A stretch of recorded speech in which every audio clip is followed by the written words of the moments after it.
It-turisti li fl-ewwel 6 xhur tas-sena għadu fi stabilmenti tal-akkomodazzjoni laħqu l-mijiet ta' eluf u l-ilieli li għaddew f'Malta il-miljuni.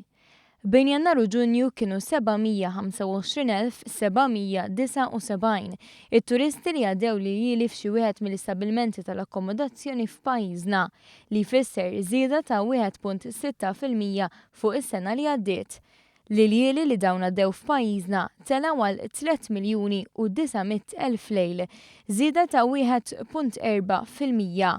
Fil-waqt li f'dan il-perjodu l-lukandi ta' 4 u 3 stilel raw żieda fil-wasliet ta' turisti dawk ta' 5 stilel naqsu xi ftit.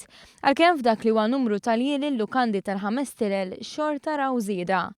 Dawn ir-riżultati waslu għal reazzjoni tal-Awtorità Maltija għat-Turiżmu li notat kif hemm indikazzjoni ċara ta' aktar nies li għadu f'Għawdex. Fi kliem l-MTA dawn mhumiex biss Maltin li telgħu għall-btala fil-Gżira ta' Tlet Għoljiet, iżda wkoll barranin li jażlu lil Għawdex.